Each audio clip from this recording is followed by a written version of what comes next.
Hello students, good morning. हम लोग start करने जा रहे हैं एप्लीकेशन ऑफ बॉटनी। मतलब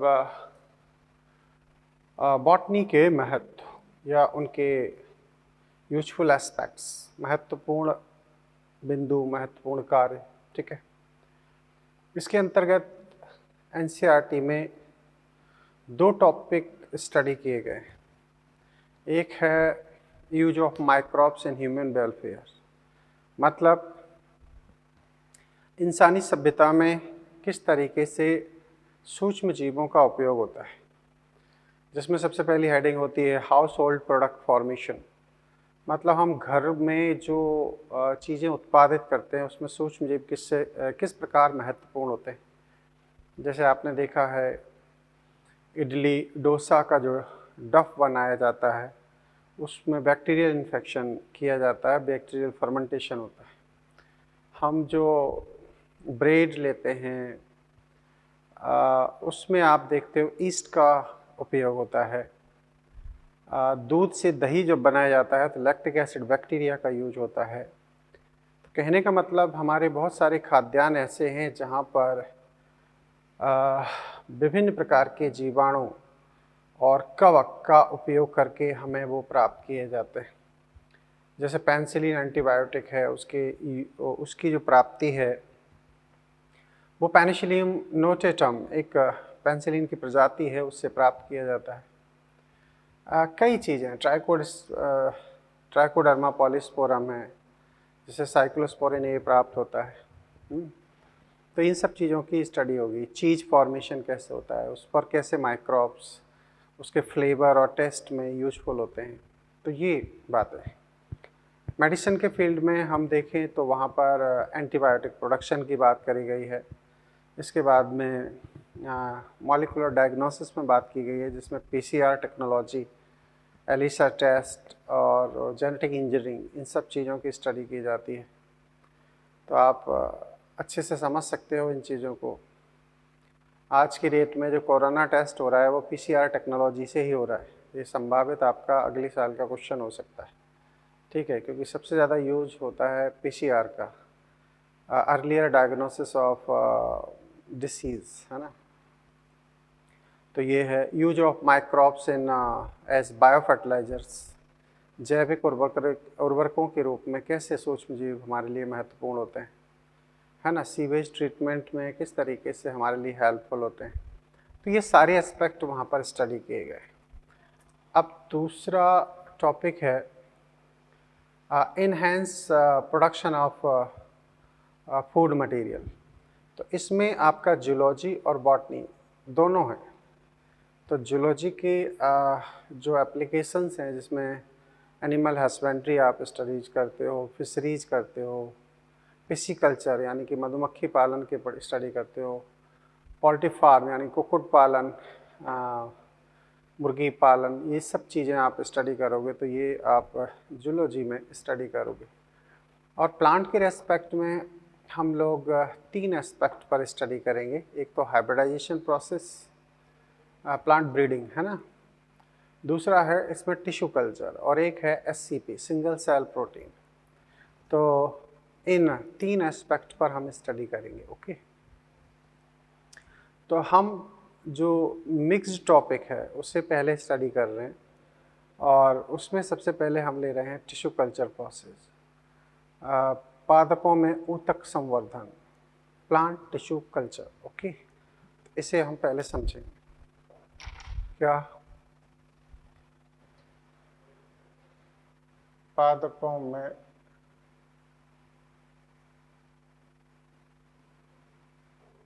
ऊतक संवर्धन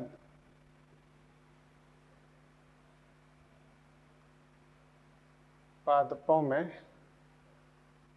ऊतक संवर्धन। ठीक है, अब ये ऊतक संवर्धन होता क्या है। टिश्यू कल्चर,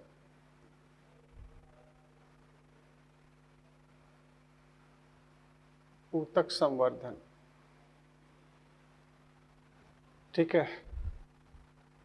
जब किसी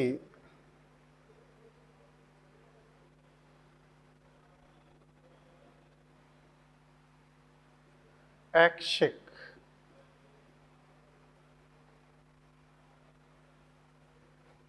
लक्षण युक्त, पौधे का उत्पादन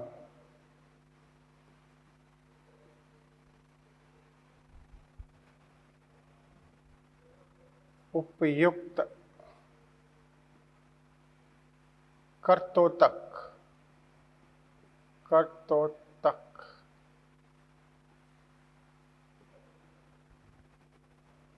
एक्सप्लांट की सहायता से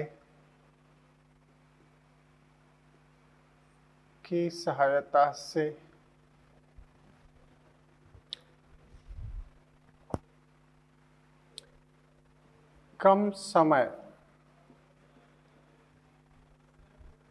तथा कम क्षेत्रफल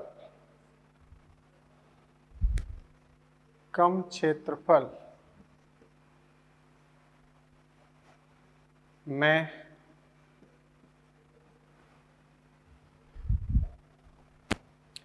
परख नली के अंदर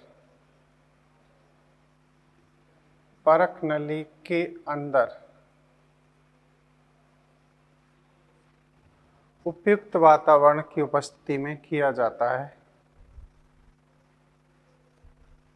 उपयुक्त वातावरण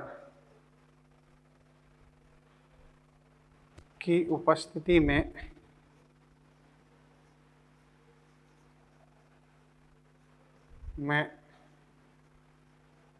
किया जाता है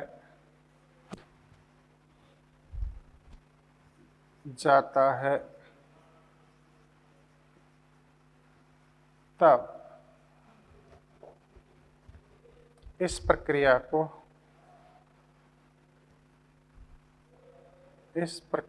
को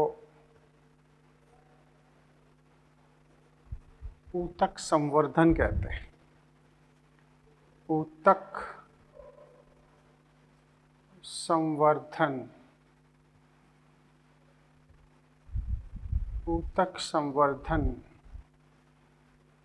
कहा जाता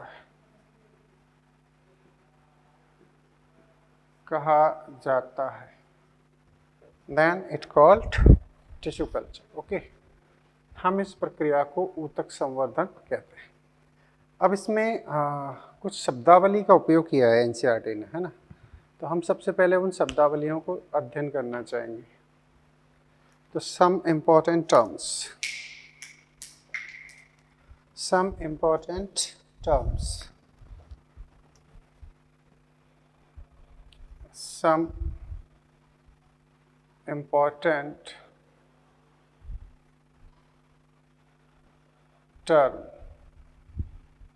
ठीक है, कुछ महत्वपूर्ण शब्द, जैसे सबसे पहला एक शब्द आता है कर्तोतक।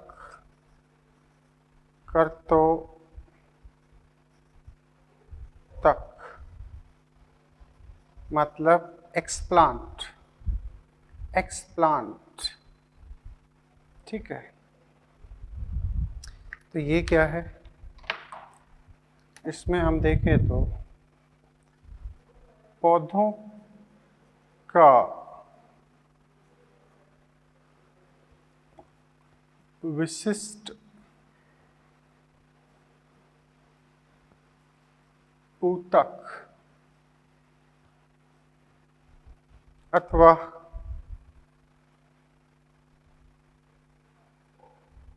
कोई कोशिका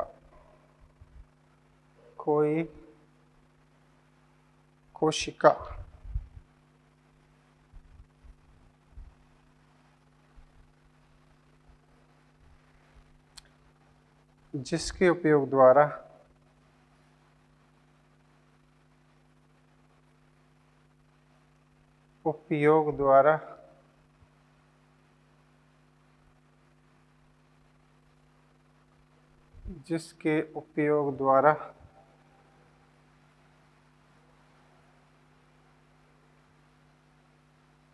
परक नली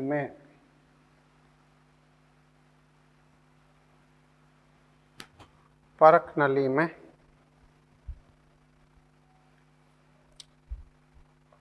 ऐच्छिक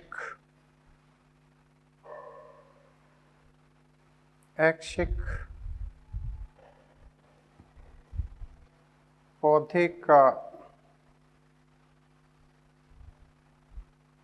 उत्पादन किया जाता है। उत्पादन किया जाता है, एक्सप्लांट कहलाता है। क्या कहलाता है? एक्सप्लांट कहलाता है।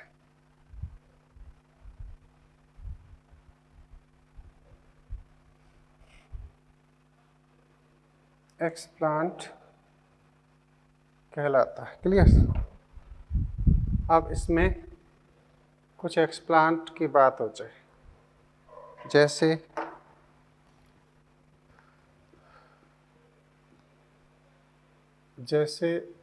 विभज्योतक,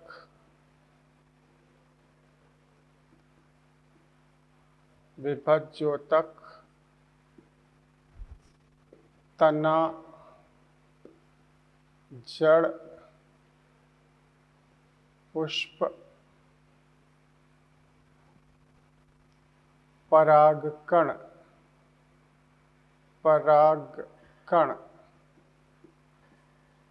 आदि।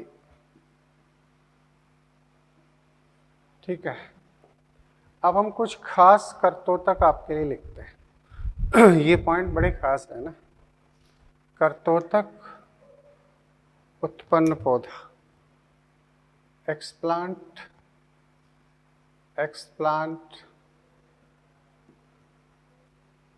and produced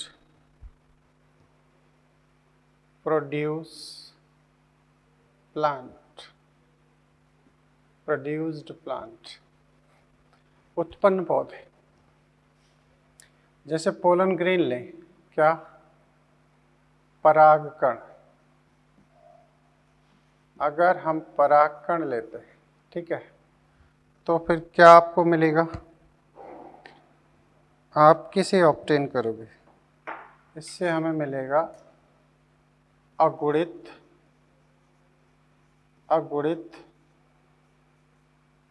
नर पौधा।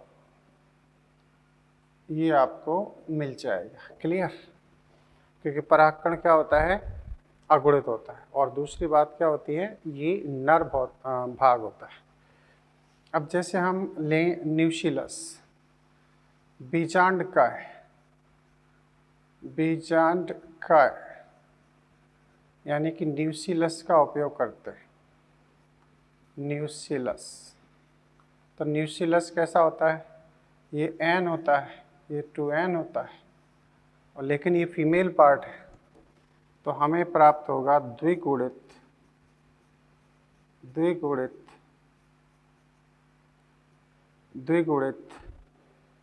मादा पौधा। ये हमको मिल जाएगा। द्विगुणित मादा पौधा हमको ये मिल जाएगा। क्लियर? अगर हम यूज करते हैं सिंपल मेरिस्टेम, विभज्योतक, ठीक है, मेरिस्टेम का यूज करते हैं। ये ओबियसली किसी भी सेल से लोगे तो 2n होगी, तो इससे एक नॉर्मल 2n प्लांट प्राप्त होगा। सामान्य द्विगुणित पादा, इसमें नर और मादा का कंसेप्ट नहीं होगा, क्योंकि विभज्योतक का एक भाग होता है, इसमें नर और मादा की बात नहीं होती। ठीक है। अगर आप एक एंडोस्पर्म लेते हो कर्तोतक के रूप में, मीन्स एंडोस्पर्म,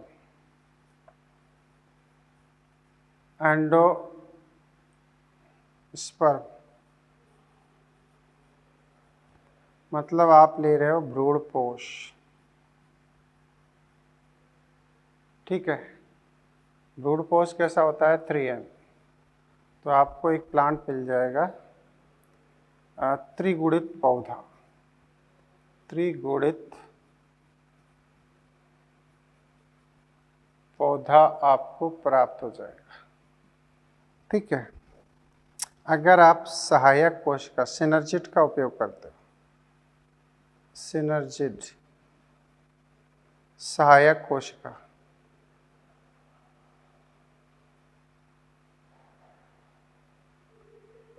इसका यूज करते हो तो आपको अगुणित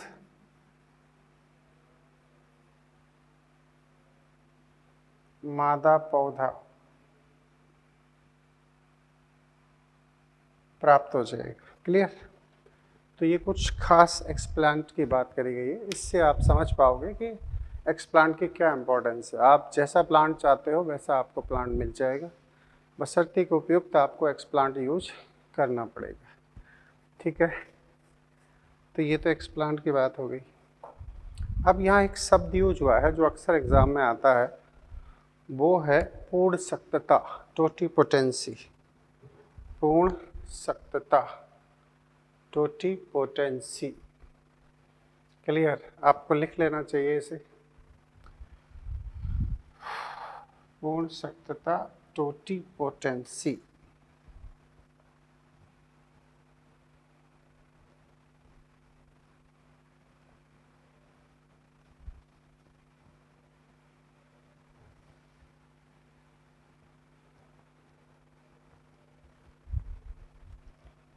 अब इसमें पूर्ण सत्ता की स्टडी करते हैं।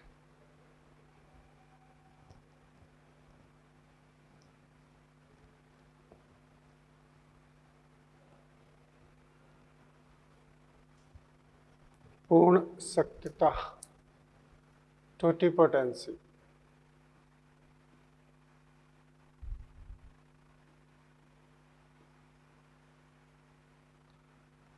टोटिपोटेंसी।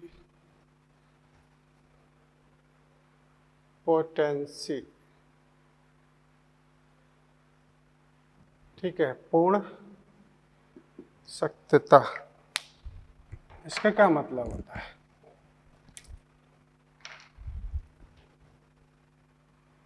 पौधों की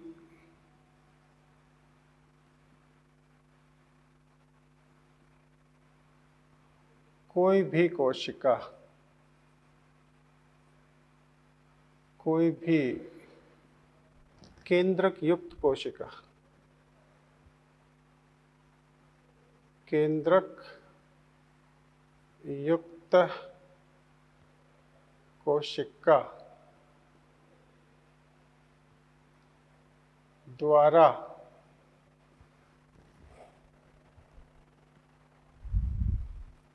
द्वारा ऊतक संवर्धन की सहायता से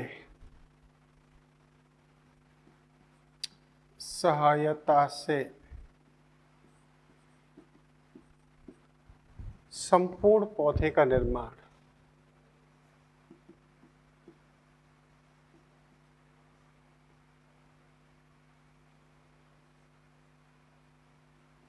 संपूर्ण पौधे का निर्माण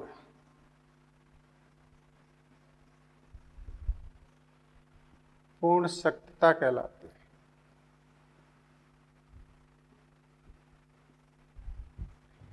पूर्ण सत्ता कहलाते हैं।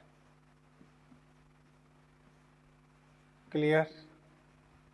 इसी को हम टोटिपोटेंसी नाम देते हैं। अच्छा, इसे हैवरलैंड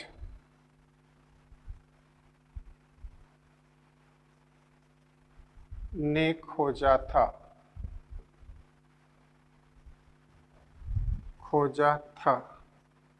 जबकि स्टीवर्ट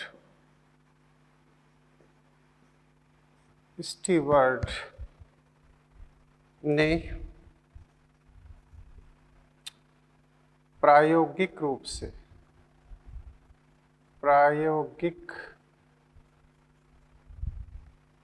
रूप से इसे गाजर की कोशिका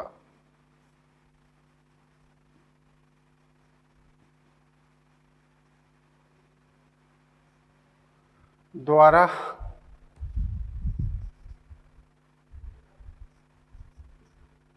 प्रदर्शित किया।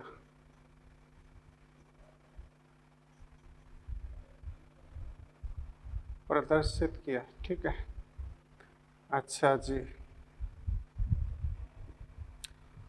पंचानन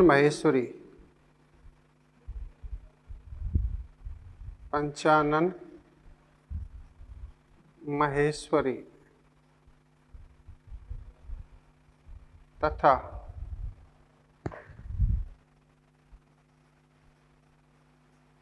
गुहा ने धतूरे के परागकणों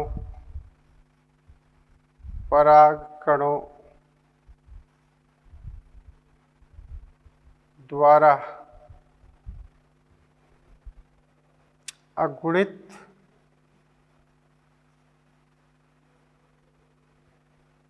नर पौधे को विकसित किया था। नर पौधे को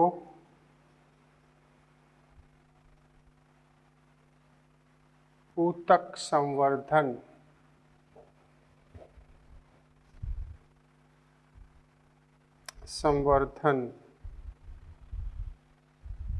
प्रक्रिया द्वारा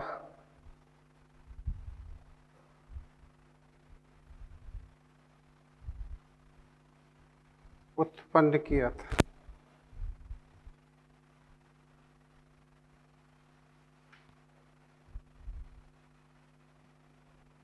ठीक है, ऐसे।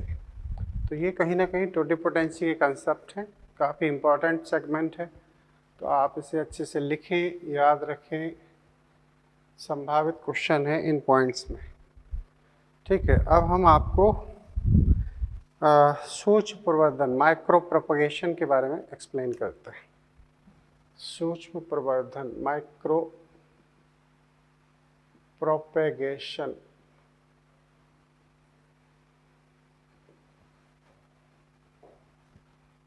सूक्ष्म प्रवर्धन, ठीक है।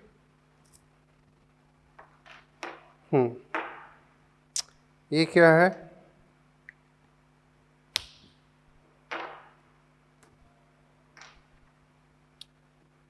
यह एक अत्याधुनिक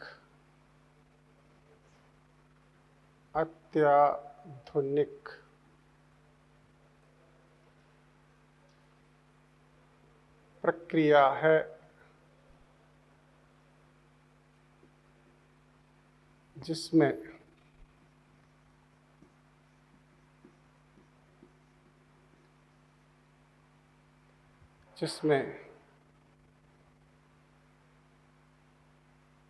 कम समय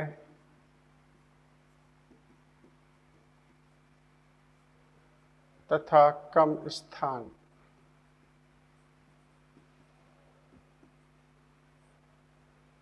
में ही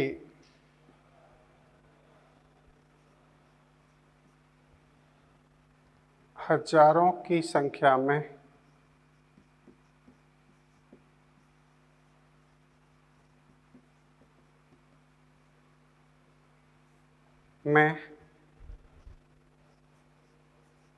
ऐच्छिक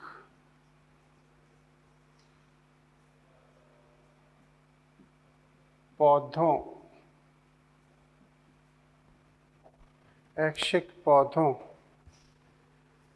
को निर्मित किया जाता है।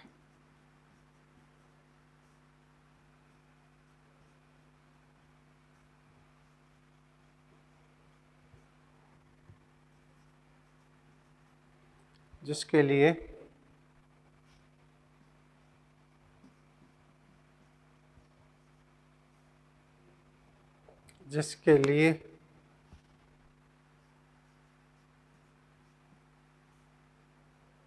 ऊतक संवर्धन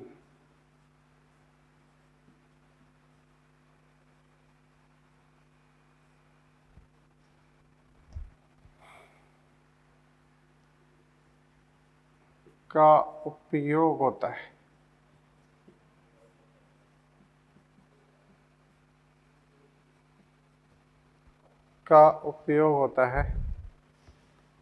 सूक्ष्म प्रवर्धन कहलाता है।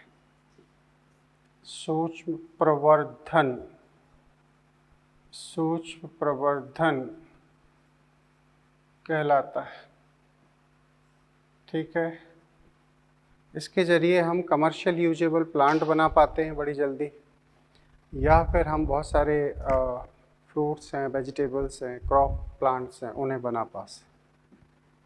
इसकी सहायता से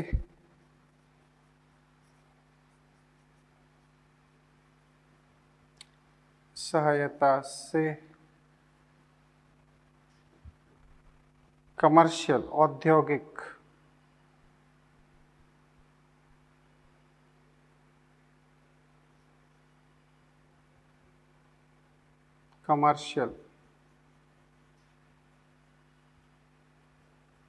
पौधों या आर्थिक महत्व के पौधों, आर्थिक महत्व के पौधों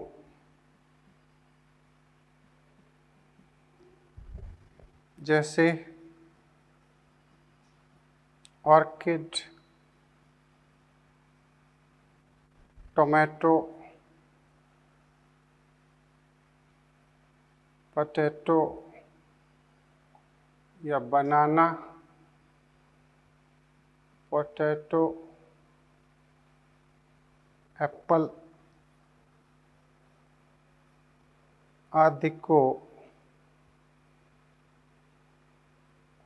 निर्मित करते हैं।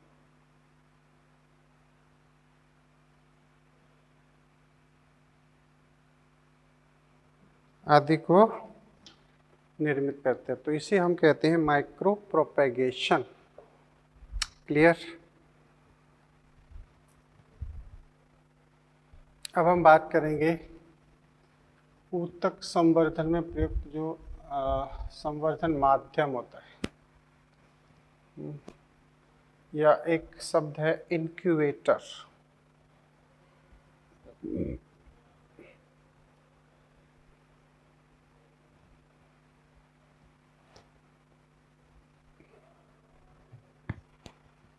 पोषक माध्यम है ना, पोषण मीडियम या मीडियम, पोषण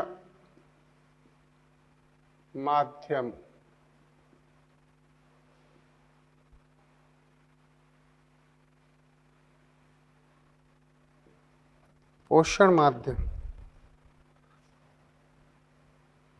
न्यूट्रिशन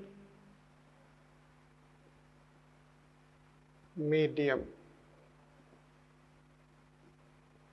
ठीक है, इसमें क्या क्या होता है?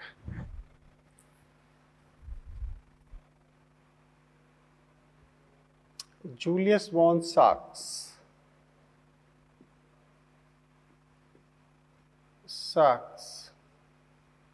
ने आवश्यक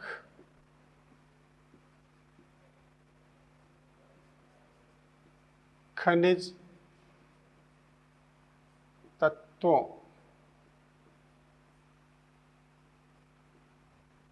की पौधों में उपयोगिता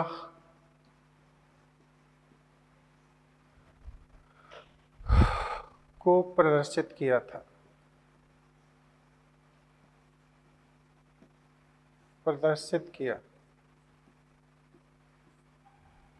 ठीक है। ऊतक संवर्धन में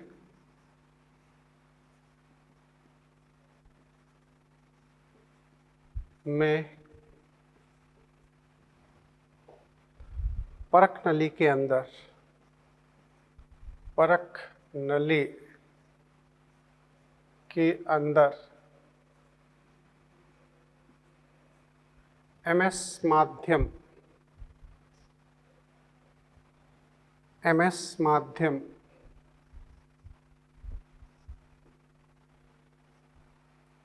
मुरासिग तथा स्कूग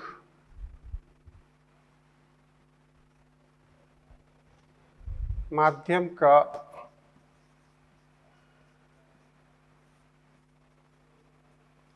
उपयोग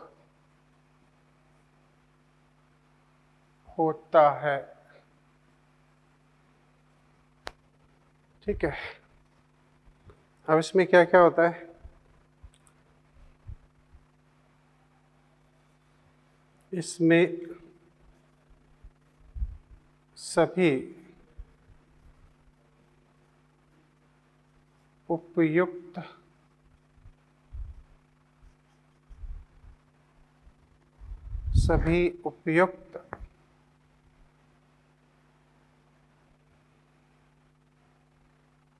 घटक उपस्थित होते हैं। ठीक है। अब जैसे मान के चलो कि एक एमएस मीडियम में क्या होता है, ये एक टेस्ट ट्यूब, ठीक है, यहाँ पर ये करतोतक है, ये इसमें कॉटन का यूज किया गया है ना, ये इसका मीडियम है, दिस इज माध्यम। ये तो ये तो हो गया एक्सप्लांट,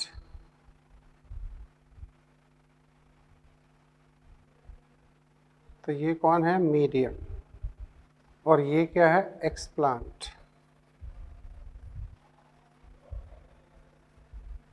अब ये कौन है? मीडियम। तो मीडियम में क्या क्या चीजें हैं? कार्बोहाइड्रेट स्रोत,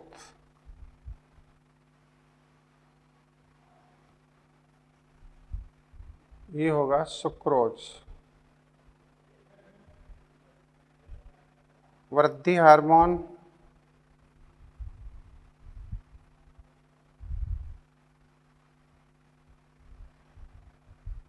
ये किस रूप में है? ऑक्सिन तथा साइटोकाइनिन। ठीक है। O2 सप्लाई, O2 सप्लाई, ठीक है, ऑक्सीजन की सप्लाई यहाँ से चली जाएगी। कार्बोहाइड्रेट हो गया, वृद्धि हार्मोन हो गया, खनिज,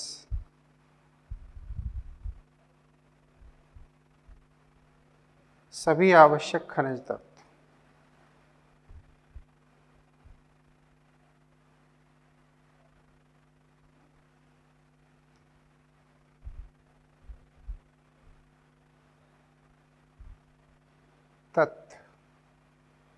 ये तो ये एमएस मीडियम में प्रेजेंस होगा। सुक्रोज या इसमें नारियल पानी यूज कर सकते हैं, नारियल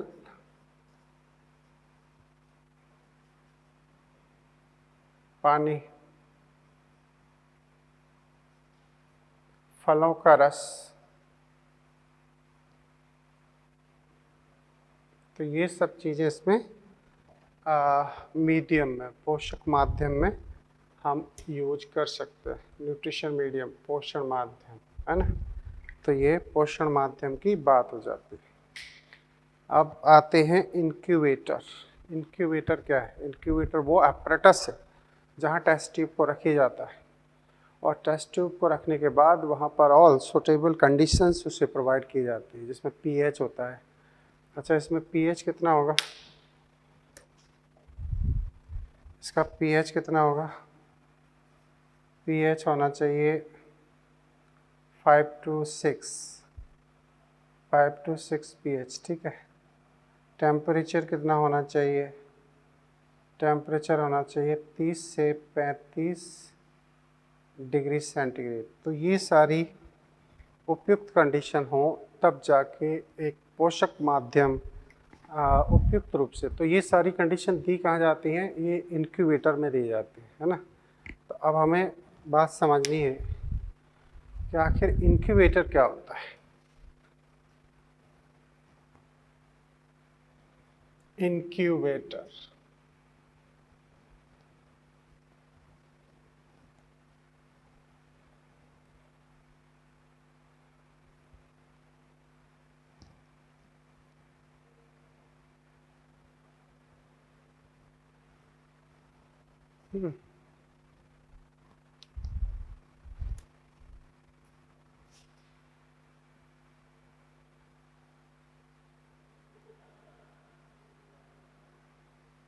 इंक्यूबेटर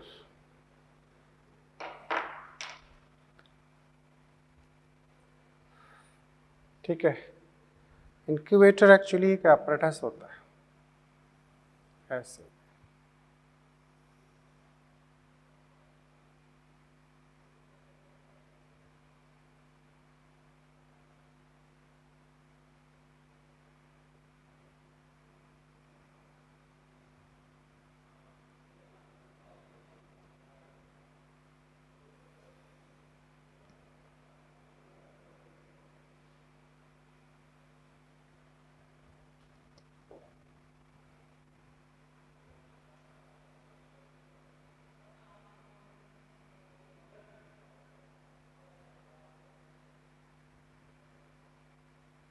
कुछ इस तरीके से।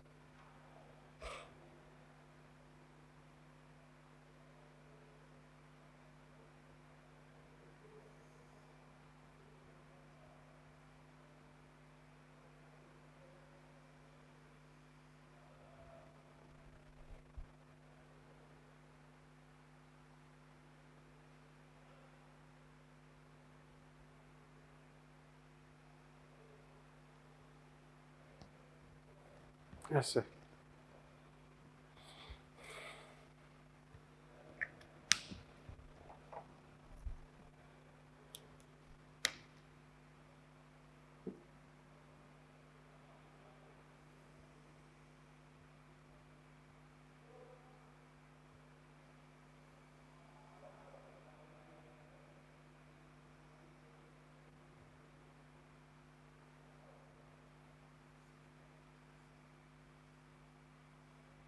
ऐसे यहाँ रखे जाते हैं इसके अंदर टेस्ट ट्यूब।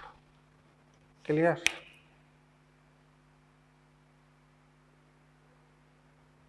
ऐसे, और ये हैं इसकी टेस्ट ट्यूब।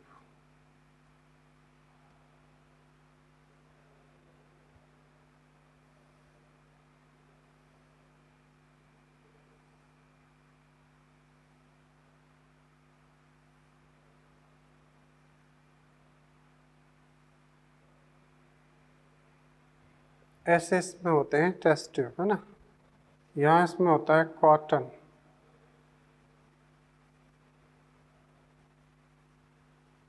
इस तरीके से ये कॉटन।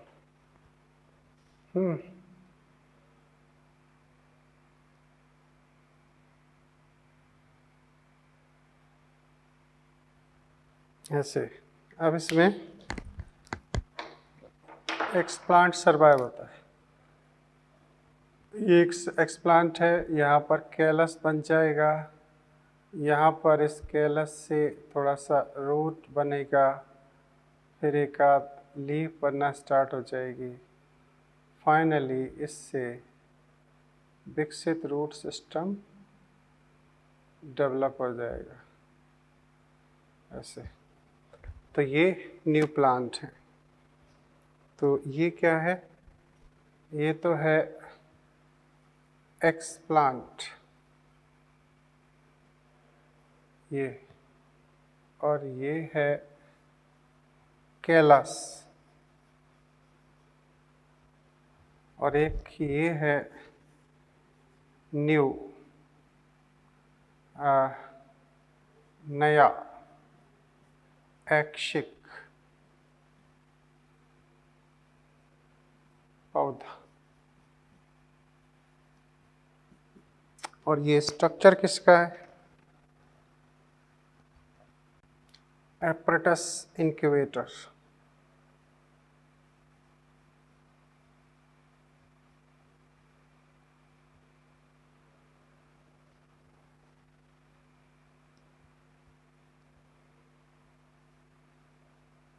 इंक्यूबेटर ऐसे, इसी में हम प्लांट को सारी उपयुक्त वातावरणीय परिस्थितियां प्रदान करते हैं, तो ये कहलाता है इंक्यूबेटर।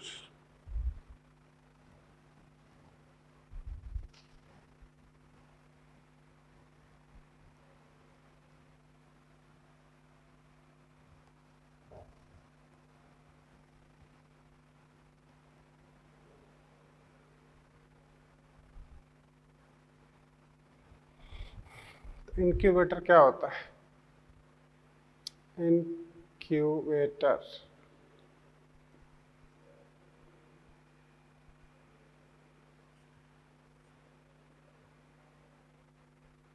यह वह उपकरण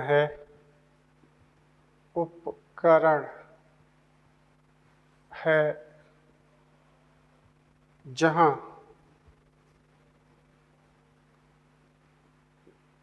अनेकों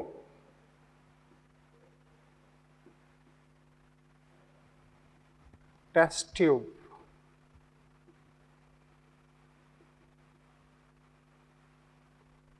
को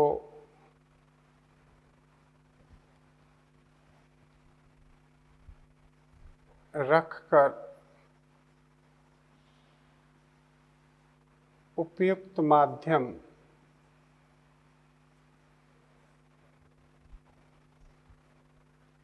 उपयोगी माध्यम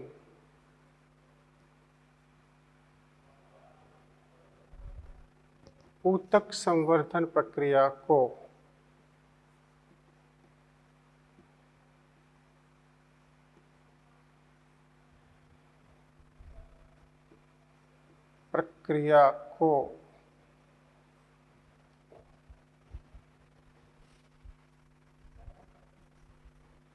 प्रदान किया जाता है।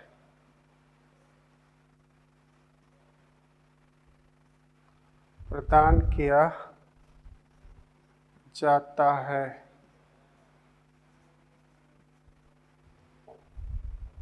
ठीक है, तथा अजर्म अवस्था, अजर्म का मतलब होता है without microbes, without pathogens, aseptic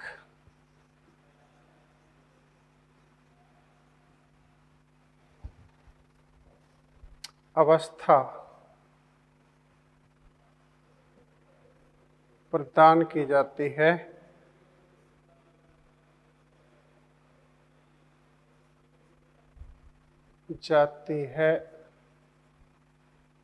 जिससे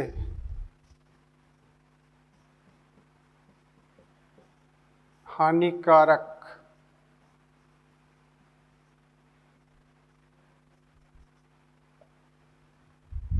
सूक्ष्म जीवों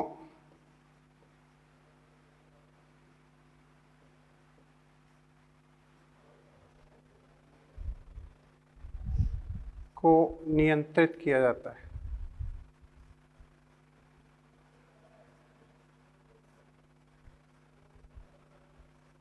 करते हैं, ठीक है। अब इसमें एक शब्द हम पढ़ते हैं कैलस, अभी अभी ये आया है ना, तो इसका क्या मतलब है? कैलस,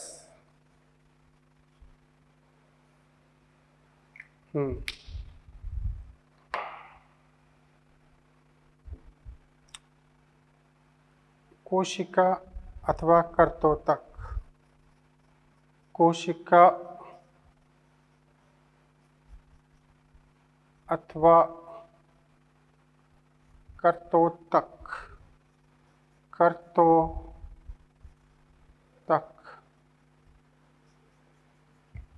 द्वारा समसूत्री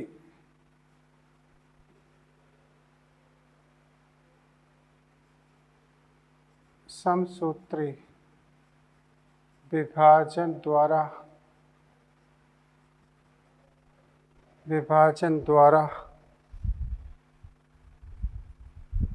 निर्मित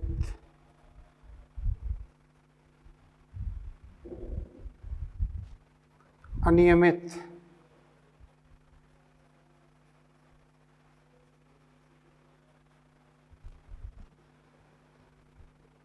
द्रव्यमान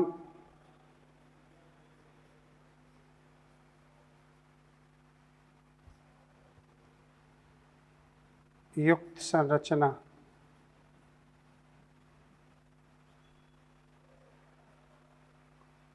अथवा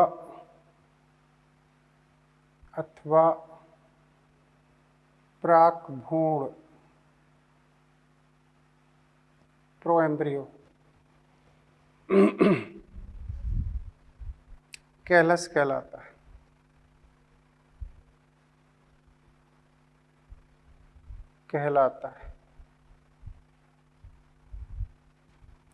जिससे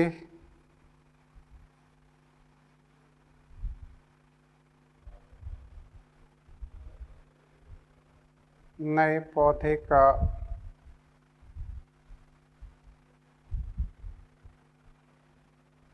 निर्माण होता है।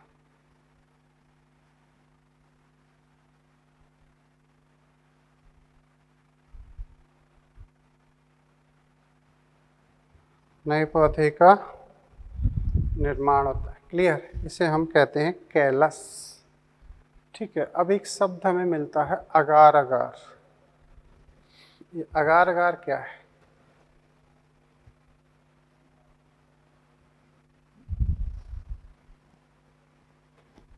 अगार अगार ये भी ऊतक संवर्धन में महत्व रखता है। अगार अगार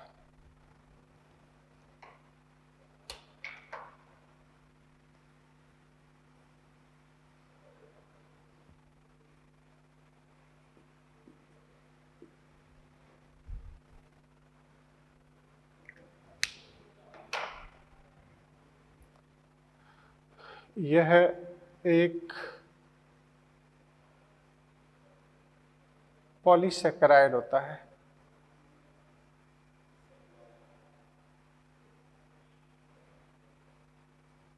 या कार्बोहाइड्रेट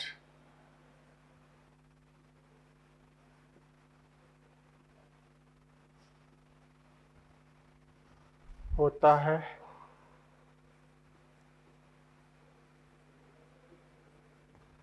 कार्बोहाइड्रेट होता है जिससे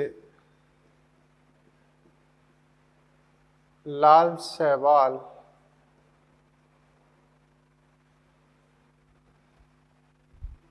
जैसे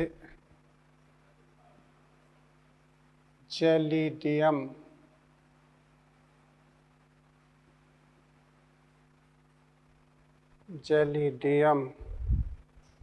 तथा ग्रेसिलेरिया से प्राप्त करते हैं।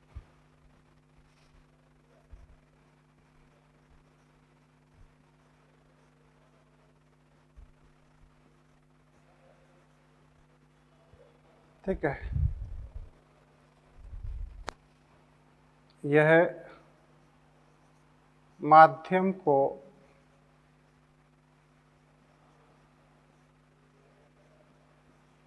अर्धठोस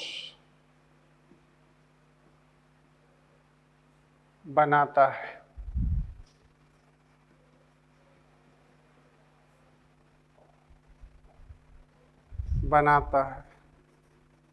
जिससे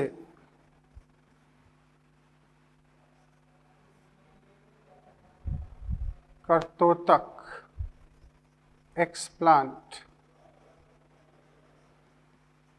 में वृद्धि संभव होती है, संभव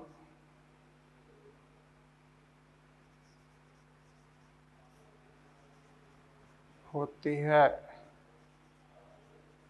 क्लियर? तो ये सारी बातें हैं, काफ़ी महत्व रखती हैं।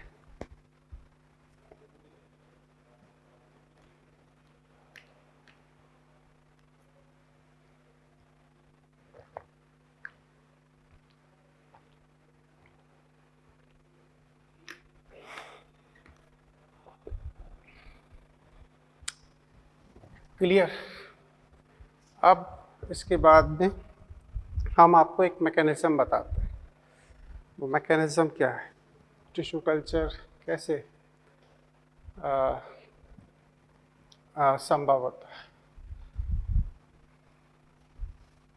Mechanism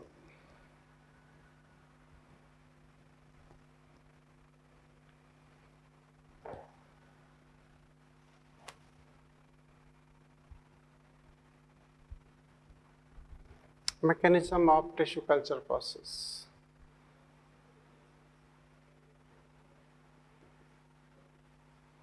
Of tissue culture process. ठीक है, तो इसके लिए क्या करना है, हमें एक टेस्ट ट्यूब लेनी है। ठीक है, सपोज हमें एक कर्तोतक लेना है, ये पोटैटो है। ठीक है, दिस इज पोटैटो। इससे हमने एक टिश्यू प्राप्त किया, एक्ट एज ए एक्सप्लांट। अब इस एक्सप्लांट को कहाँ ले जाएंगे, टेस्ट ट्यूब में। ठीक है, ये रहा एक्सप्लांट और ये रहा पोषण माध्यम। ठीक है, ये रहा कॉटन। तो ये अब यहाँ क्या हुआ, ये कौन है, एक्सप्लांट है, पोषण माध्यम मीडियम, ये कॉटन है। ठीक, अब क्या होगा, इसमें डिवीजन स्टार्ट होगा, माइटोटिक या माइटोसिस डिवीजन।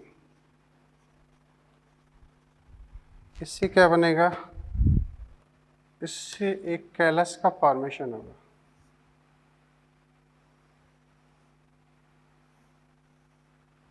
ये एक इरेगुलर मास लाइक स्ट्रक्चर बनेगा। तो इसे हम क्या कहेंगे, कैलस, या फिर हम क्या कहेंगे, प्रोएम्ब्रियो।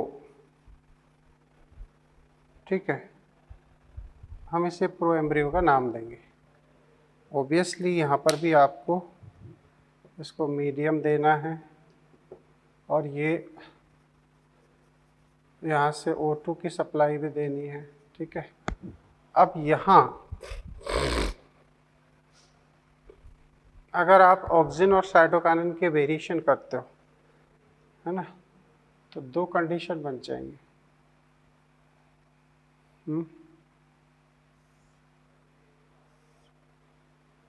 हाई ऑक्सीजन,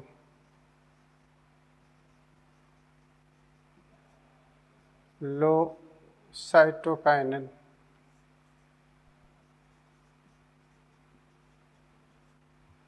है ना, दूसरी कंडीशन तो क्या होगा, तो यहाँ पर हो जाएगा ऑक्सीजन ज़्यादा है तो इससे सबसे पहले रूट सिस्टम डेवलप होगा, earlier root formation. Root formation. अगर ऑक्सीजन ज़्यादा है, साइटोकाइनिन कम है, तो पहले जड़ों का निर्माण होगा, अर्लियर रूट फॉर्मेशन। अगर यहाँ पर लो कम ऑक्सीजन है और हाई साइटोकाइनिन है, तो क्या होने जा रहा है? तो इसमें तने का निर्माण पहले होगा, ऐसे। तो ये एक्सप्लांट है, इसमें सबसे पहले तने का फॉर्मेशन हो जाएगा ऐसे, और फिर फाइनली यहाँ पर बाद में देखा जाएगा तो एक कंबाइंड प्लांट बन जाएगा, और वो कंबाइंड प्लांट ऐसा होगा जिसमें दोनों रूट एंड शूट का फॉर्मेशन हो चुका होगा। थोड़ा सा दाएं बाएं होता है ऐसे,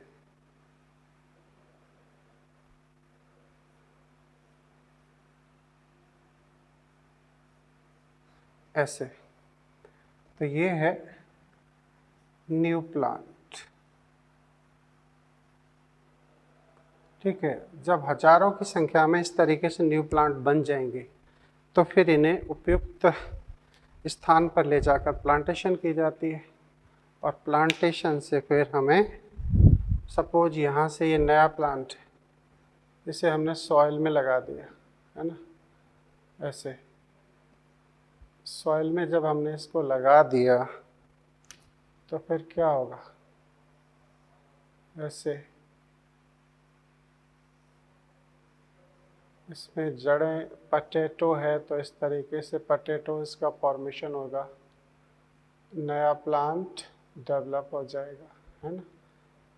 plant in soil, in soil, तो आप इसे सॉइल में लगा सकते हो और प्रोडक्शन भी ले सकते हो। तो एक्चुअली हमें यहाँ क्या था, हमें टिश्यू कल्चर के जरिए ज़्यादा से ज़्यादा खाद्यान्न प्राप्त करना है। तो इसीलिए इस प्रक्रिया से, चाहे वो टमाटो हो, चाहे वो एप्पल हो, ये सब चीज़ें यूज की जाती हैं, और इससे हम यहाँ पर डिज़ायरेबल प्लांट्स को ऑब्टेन कर पाते हैं। क्लियर? तो ये आप इस चीज़ को बना लें। ओके, अब इसके एप्लीकेशन है तो वो हम आगे स्टडी करेंगे। Okay, thank you.